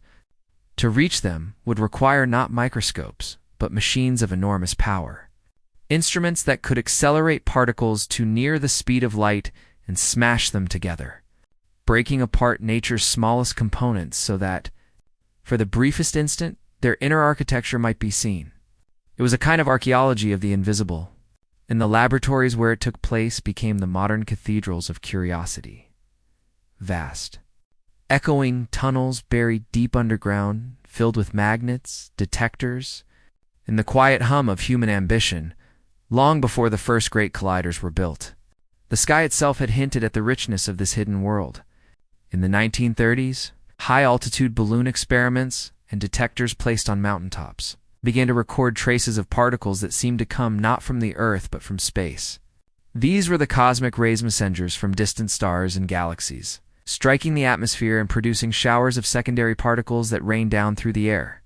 Physicists studying them soon realized that they were finding more than just protons and electrons. There were strange heavy cousins of known particles, muons, pions, kaons with its own mass, charge, and fleeting lifetime. They appeared in cloud chambers as delicate threads of vapor, curling and branching like ghostly handwriting. The physicist Isidore Rabi, upon hearing of yet another new particle, famously asked, half in wonder and half in exasperation, "Who ordered that?" The universe, it seemed, was far less tidy than anyone had hoped. By the 1950s and 60s, the construction of powerful accelerators turned this trickle of discoveries into a flood. At laboratories such as Brookhaven in New York, CERN on the French-Swiss border, and the National Accelerator Laboratory in Illinois, beams of protons were hurled through circular tunnels and made to collide with metal targets or with each other at enormous energies. Each impact became a brief act of creation, recreating conditions that had existed in the first moments after the Big Bang. From these collisions emerged new particles, some heavy, some light, some charged, some neutral, and many that lasted only millionths of a second before decaying into others. The photographic emulsions and detectors filled with flashes of light and trails of ions, records of subatomic events that passed too quickly for any eye to see, but left their traces like footprints in sand. The number of known particles grew so large that scientists began to speak of a particle zoo, an overcrowded menagerie of entities. That seemed to defy any simple order. It was during this period of confusion that a few theorists began to suspect that the chaos might hide an underlying simplicity. In 1964, two physicists working independently, Murray Gell-Mann in the United States and George Sweeck in Europe, proposed that the growing list of particles could be explained if they were not truly fundamental, but composed of smaller building blocks. Gell-Mann named them quarks, borrowing the word from James Joyce's novel Finnegan's Wake, where it appeared in the line 3 quarks for muster mark. It was an odd, whimsical name for something so profound, yet it fit the spirit of the time. A reminder that even the most abstract science was still a human endeavor, touched by imagination. According to the new model, all protons, neutrons, and many other short-lived particles were made of combinations of 3 types of quarks, up, down, and strange, held together by powerful forces carried by particles called gluons. Later, more varieties were discovered, charm, bottom, and top, completing a family of 6 that formed the basis of all matter. The theory, which came to be known as quantum chromodynamics, revealed a world of extraordinary complexity hidden within the nucleus. The quarks themselves could never be isolated. They were bound together so tightly that the energy required to separate them would only create new pairs in the process. It was as if nature had built a prison from which its most fundamental prisoners could never escape. The gluons that held them together formed a kind of invisible web of tension, pulling and binding with a strength that increased the farther apart the quarks tried to move. This strange property, called confinement, meant that no one would ever see a quark alone, only the patterns they formed together, like harmonies that could never be sung as single notes. The machines built to explore. This realm grew larger and more sophisticated with every decade. The early synchrotrons, which could fit inside a single building, gave way to accelerators that stretched for miles. At CERN, engineers constructed a ring 17 miles long beneath the farmlands near Geneva. its tunnels curving gently through the earth like the foundation of some invisible city. Within those rings, streams of particles raced through magnetic fields so strong they bent the path of light, guided and focused until they collided with energies unimaginable in earlier generations. Each collision produced a burst of data, a spray of fragments that physicists studied with the devotion of archaeologists brushing dust from a fossil. What they were looking for was not chaos, but pattern, a hidden order beneath the noise. Out of those patterns emerged what is now known as the Standard Model of particle physics, a framework that unites all the known forces of the subatomic world except gravity. It describes quarks and leptons as the basic constituents of matter, bound by the exchange of force-carrying particles, photons for electromagnetism, gluons for the strong nuclear force, W and Z bosons for the weak interaction. By the 1970s, this model had become the most successful theory in science, capable of predicting experimental results with astonishing precision. Yet even as it brought order, it left questions unanswered. The model explained how the universe worked, but not why its constants were what they were, nor what gave the particles their masses. It was, in its own way, a cathedral still under construction, its arches soaring, its foundations solid. But its final spire missing. To walk through a modern particle laboratory is to feel that mixture of awe and incompleteness. The tunnels stretch in every direction, lit by rows of amber lamps, the air cool and faintly metallic. Cables snake along the walls like veins, carrying signals to computers that translate collisions into color maps and waveforms. In control rooms, teams of physicists watch screens that flicker with data streaming from detectors the size of small buildings. Somewhere in those numbers are the traces of the quarks and gluons that make up everything: your hands, the air, the stars. The hum of the machinery fills the silence like a prayer, and one cannot help but feel that beneath all the complexity, the pursuit remains the same: to listen for the hidden rhythm of creation, to glimpse, if only for a moment, the particles beneath particles, the alphabet from which the universe writes itself. In the early decades of the 20th century, as physicists struggled to make sense of the strange new laws of the quantum world, one phenomenon stood out as the most unsettling of all. It was not the wave-particle duality, nor the uncertainty of Heisenberg, nor even Schrödinger's impossible cat, but something that seemed to break the very rules of space and time themselves. It was the discovery that two particles, once connected, could remain linked no matter how far apart they were, responding to each other's presence instantly, as if distance itself had ceased to exist. This idea, which would come to be called quantum entanglement, was at first treated as a curiosity, a side effect of the mathematics that described the quantum realm. But in time it would become one of the most profound and experimentally verified truths about the universe. It began as a puzzle, grew into a controversy, and eventually became the foundation of a new science, one that would change the way humanity thought about information, connection, and reality itself. Einstein was among the first to recognize how disturbing this idea was. In 1935, together with Boris Podolsky and Nathan Rosen, he published a paper intended to expose what he believed was a flaw in quantum mechanics. Known ever since as the EPR paradox, the paper argued that if the theory's predictions about entangled particles were true, then either information was traveling faster than light. Violating his own theory of relativity or quantum mechanics was incomplete, missing some deeper layer of hidden variables that determined outcomes in advance. To Einstein, the thought that two particles could influence each other instantly across vast distances was intolerable. He called it spooky action at a distance, a phrase that carried both humor and unease. For he knew that behind its absurdity lay a challenge to everything physics had ever assumed about causality and separation. He believed firmly that nature must have local realism, that what happens here could not depend on what happens elsewhere, and that every effect must have a cause within its own vicinity. Yet the mathematics of quantum theory and the experiments that followed seemed to tell a different story. To visualize entanglement, imagine two particles born from the same event. Like twins emerging from a single spark of light, they fly apart in opposite directions, yet remain bound in an invisible way, their properties forever intertwined.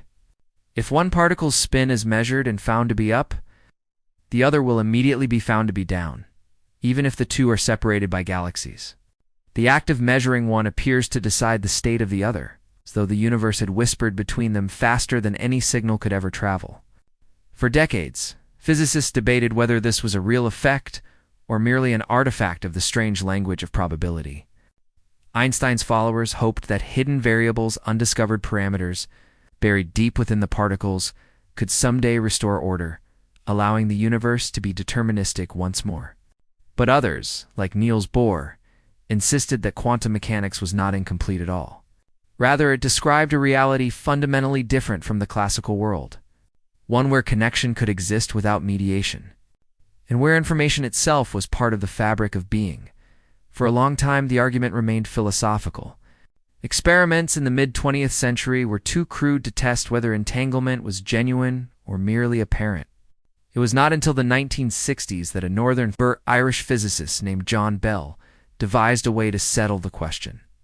Bell proposed a set of mathematical inequalities, now known as Bell's inequalities, that could distinguish between the predictions of quantum mechanics and those of any hidden variable theory. If the inequalities were violated, it would mean that entanglement was real, that Einstein's vision of a separable local universe could not hold.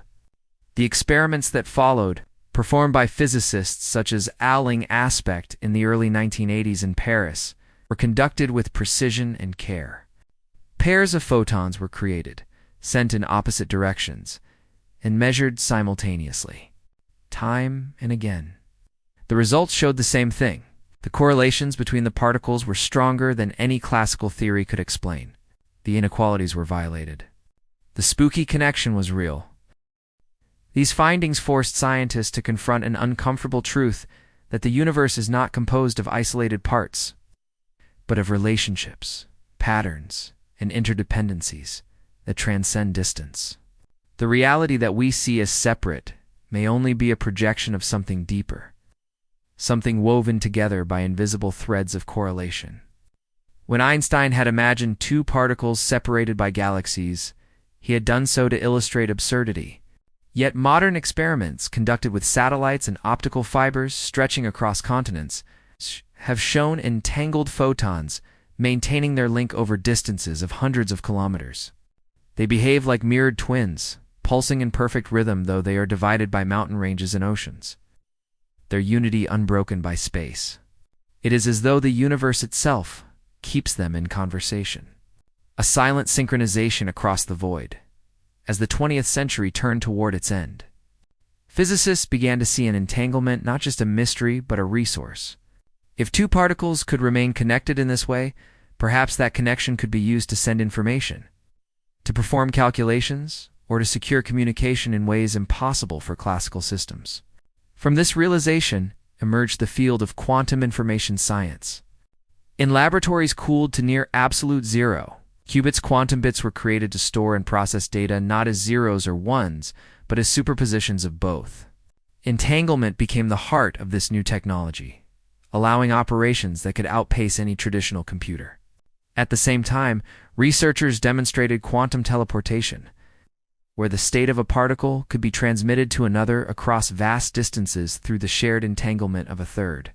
It was not the teleportation of matter imagined in fiction, but something subtler, the teleportation of information, of quantum state itself. In recent years, entanglement has reached beyond the laboratory into the stars. In 2017, Chinese scientists used the satellite meshes to distribute entangled photons between stations, separated by more than 1,200 kilometers, proving that quantum communication could extend beyond the horizon of the Earth. The mirrored pulses of light, separated by the curvature of the planet, remained in sync, as if obeying a law older and deeper than distance. In these experiments lies the beginning of what many now call the quantum internet, a network of connections not carried by signals but by correlations, where security and information depend on the same invisible links that once puzzled Einstein. What began as a paradox has become a revelation, and what was once called spooky is now seen as essential. Entanglement has revealed that the universe is not a collection of separate objects, but a single, interconnected field of relationships, a web in which every action, every observation resonates across the whole. The particles may move apart, but their story remains one. It's told across time and space by the quiet, instant harmony that binds them.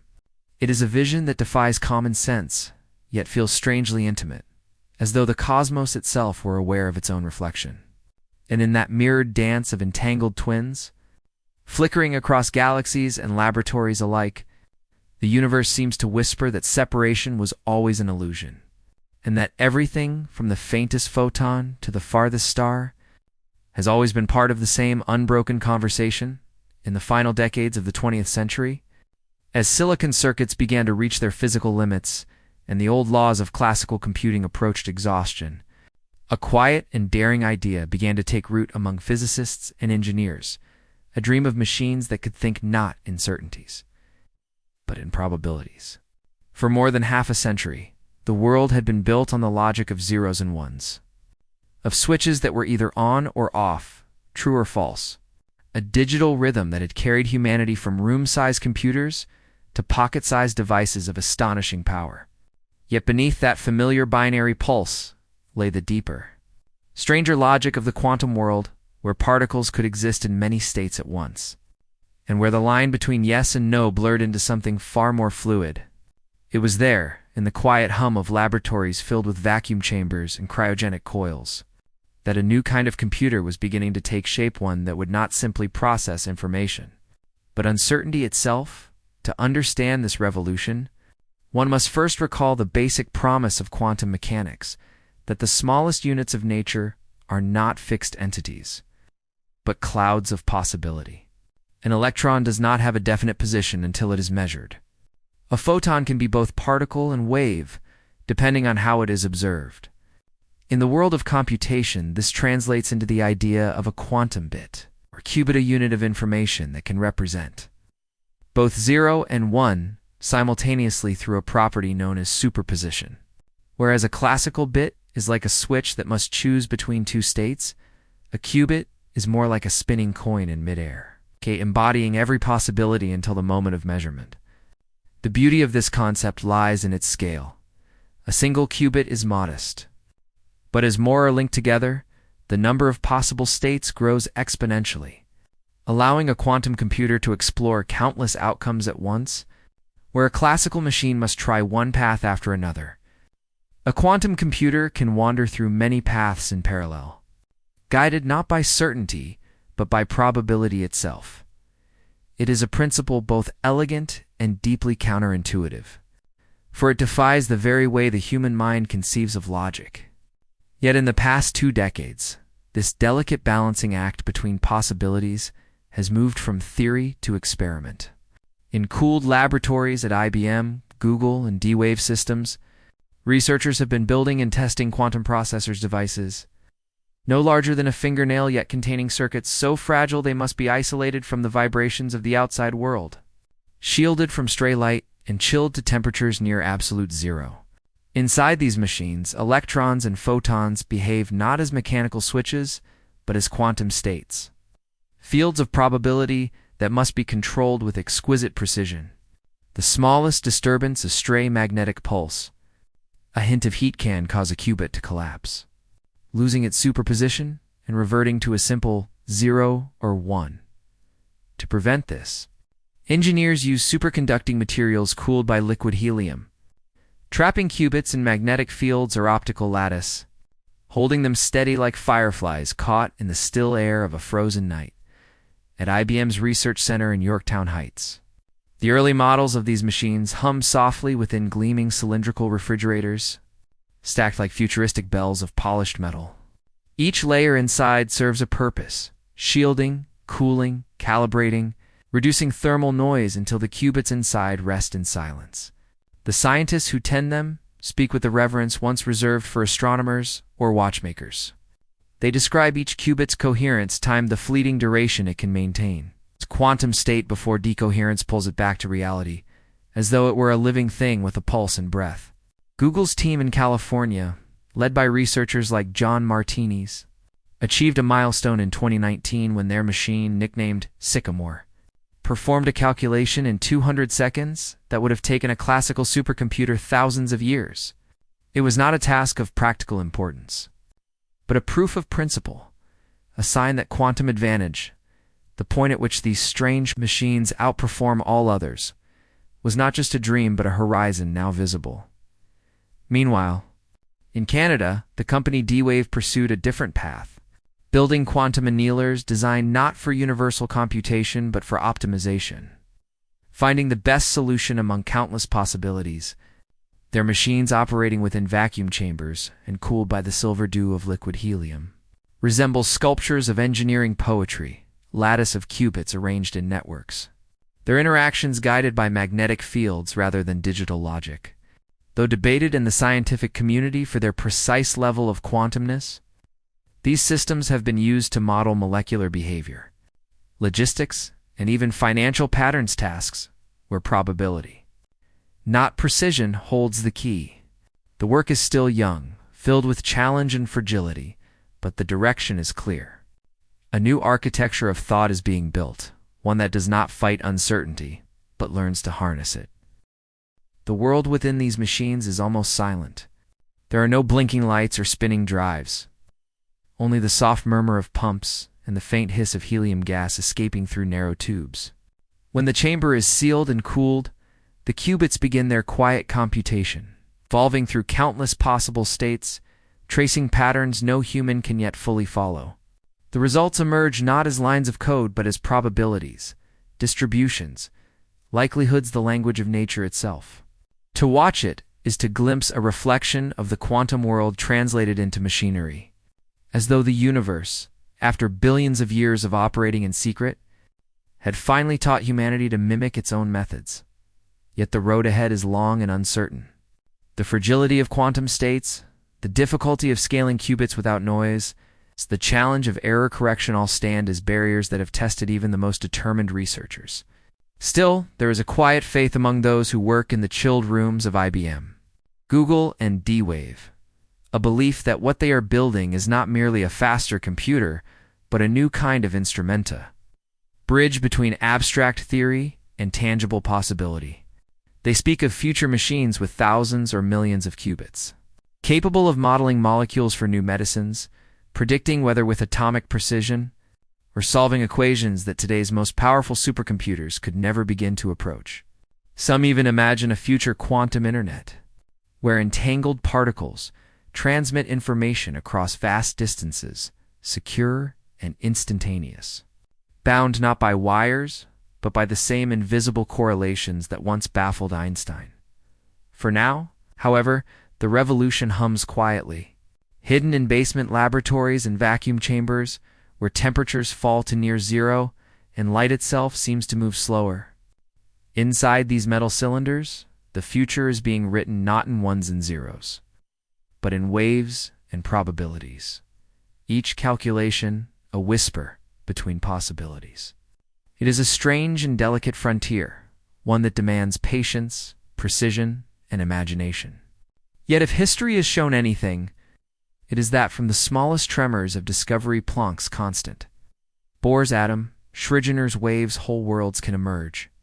The quantum computer is the latest expression of that truth, a machine that thinks in uncertainty, that hums with potential, that reminds us that even in the coldest silence of a laboratory, the universe is still dreaming. In the long lineage of human imagination, the idea of teleportation has always shimmered like a mirage at the edge of possibility. From the ancient myths of disembodied travel to the glimmering fantasies of modern science fiction. Yet as the 20th century gave way to the 21st, physicists began to speak of a kind of teleportation that was not fantasy at all, though it required a kind of thinking far removed from common sense. This new form of teleportation did not move matter from place to place, it moved information. The very essence of a quantum state, transferring the properties of one particle to another across vast distances. It was not the instant relocation of a body through space, but something subtler and more mysterious, the reconstruction of identity through entanglement. And in laboratories scattered across the world, from quiet basements in Geneva to mountaintop observatories in China, scientists began to show that this invisible bridge was not only real, but measurable, repeatable, and destined to reshape the way humanity understood communication itself. The principle that made it possible had been known since the early days of quantum theory, when Einstein, Podolsky, and Rosen first pointed out the strangeness of entangled particles, those twin quanta that share a single state, even when separated by impossible distances.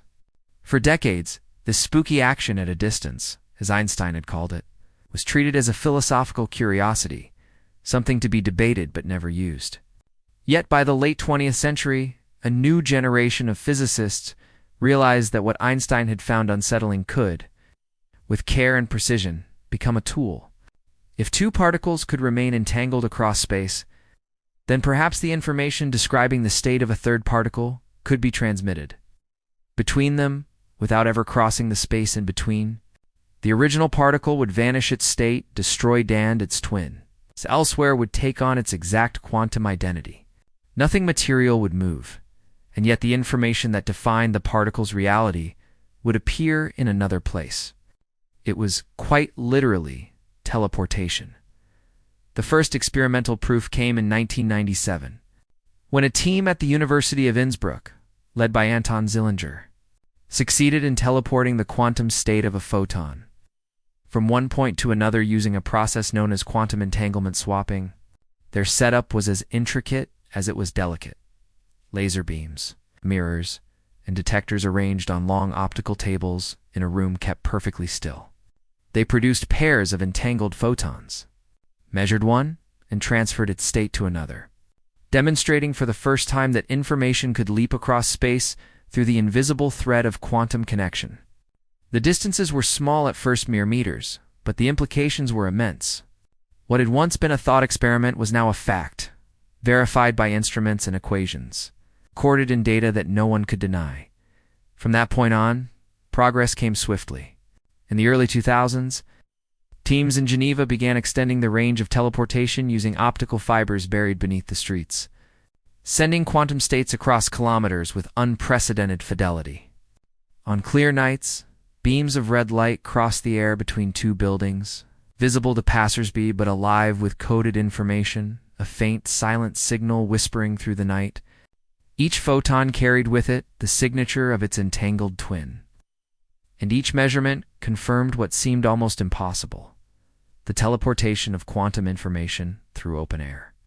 As technology improved, researchers pushed farther, from building rooftops to mountain peaks, firing laser beams across Lake Geneva and the Canary Islands, spanning distances of over 100 kilometers.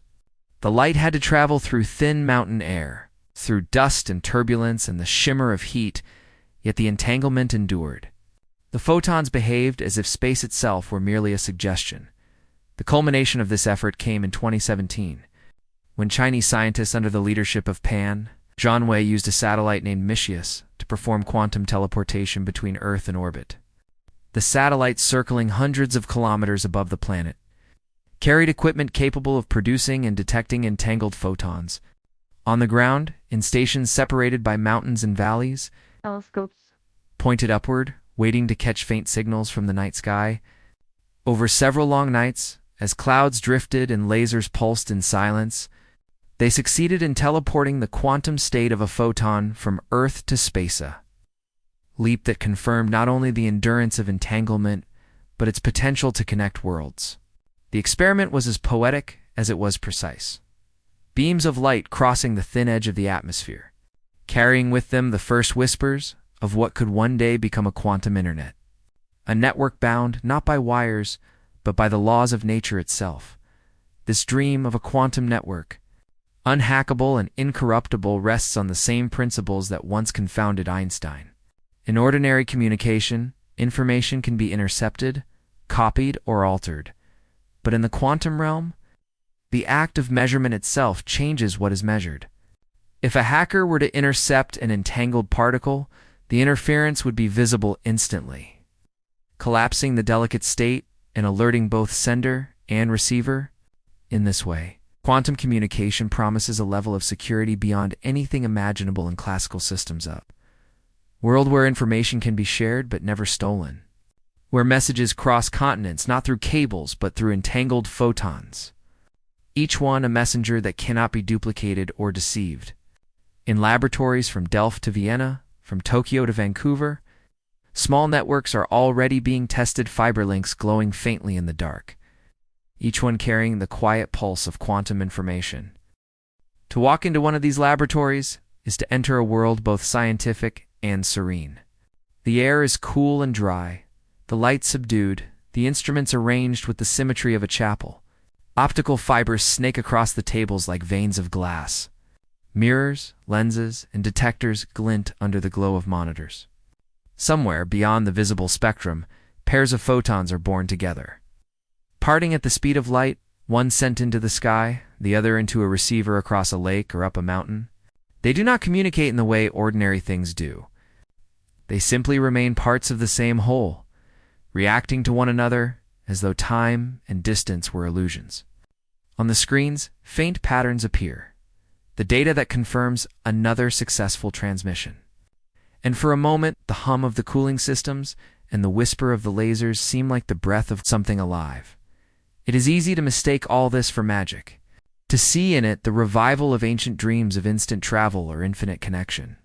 Yet the truth is even more beautiful because it is real. Quantum teleportation does not break the laws of physics, it reveals them, showing that the universe, beneath its apparent separations, is built from relationships rather than parts. Each experiment, each beam of light that crosses a mountain lake or a stretch of sky, is a small act of revelation, a glimpse of how deeply everything is bound together. The dream of the quantum internet, still distant, already feels inevitable. And somewhere high above the clouds, satellites glide through their orbits, catching the faintest flickers of light photons, whispering secrets through the night, carrying across the dark the quiet proof that even the emptiness between stars is not empty at all. For centuries, the human imagination had pictured the universe as a stage, a vast emptiness upon which the actors of matter atoms stars, and planets performed their motions under the laws of gravity and light. Even as physics grew more refined, the void itself remained a kind of silence, a background to the drama rather than a participant in it. But as the 20th century deepened, that silence began to crumble. And what scientists found in its place was not emptiness at all, but a restless sea, a kind of invisible fabric, alive with motion, vibration, and possibility. This was the birth of quantum field theory, the realization that what we call particles are not independent beads moving through space, but ripples, localized excitations, and underlying fields that fill every point in the cosmos.